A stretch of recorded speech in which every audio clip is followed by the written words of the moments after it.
Hi, I'm Cody. I'm Chelsea. We are the Moselys. Our daughter Zara is asleep right now. She's just over a year old now. And we have been married for a little over 8 years. 8 years, yep.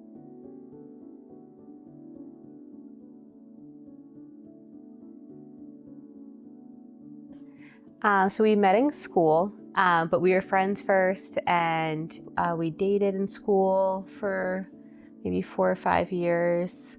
I think I was coming from a background where I had a lot of expectations of based on who I was, what type of person I needed to marry, and what exactly that needed to look like. And like God brought Cody into my life in a way that just helped me realize that I don't need to be afraid, and that I just feel like God showed me unconditional love through Cody in a way that like softened my heart in so many ways. Realizing that God had plans for me that were different than what I realized, and they were better. We dated for a little while and then we broke up in between. In that period, really, the Lord bringing me back to, what it means to not just to follow Him, but to understand like who you are in Christ and who I was. And, I think for me often it was like, oh, I need to hide this part of myself or clean this part up or figure out how to deal with this. I think throughout that time was learning like, no, what is the gospel and what does Jesus say about each part of me and each piece of me? And so that was a part of my journey, and then being able to, for us to reconnect, and I think be at a much different place and a much better place to consider marriage and then eventually become married. Yeah. Like we knew that like we could have some obstacles getting pregnant from just like health reasons. I don't think I realized like how that would actually show up of like the journey that it would be. And there was a moment in our relationship where we had to say like, well, we also have to now realize like, well, maybe we wouldn't become parents the way we thought we were going to.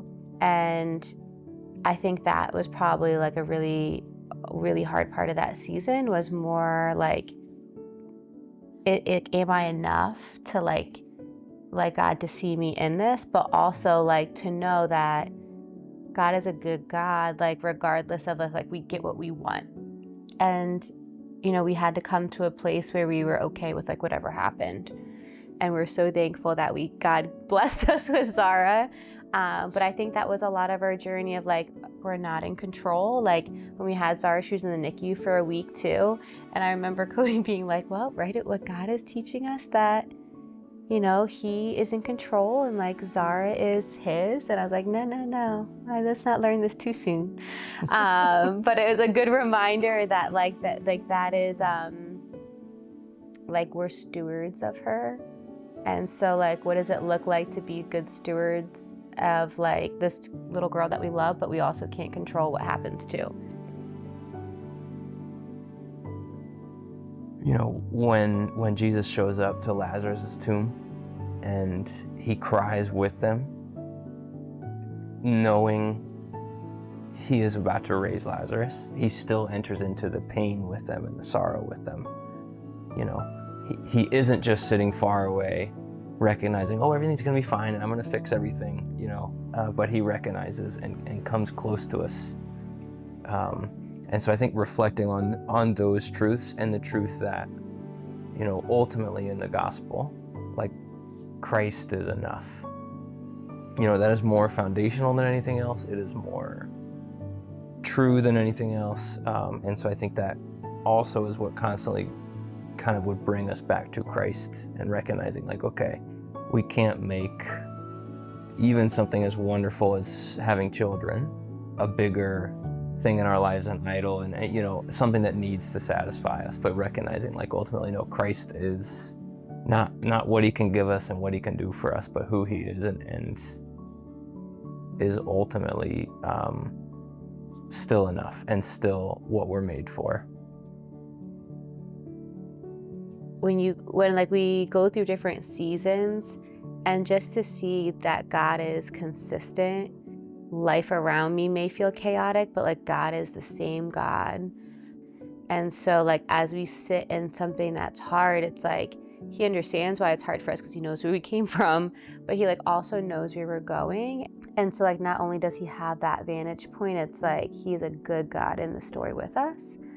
And so like when like the storms of life come, I hope to like grow in the example of like we can rest in any storm, because I think that takes time and like intentional like trying to hear his voice. And I hope that like as we raise Zara, like we exude that peace for her, that she would be drawn to like want to understand like why is it that my parents are able to live a life that looks different, have joy and peace, and like where does that come from?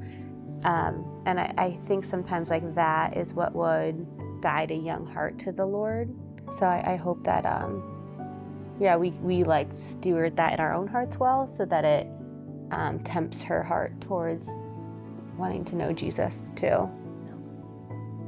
I think everyone right now, we all see different parts or aspects of the world based on who we are, but like everything that is broken, and there are so many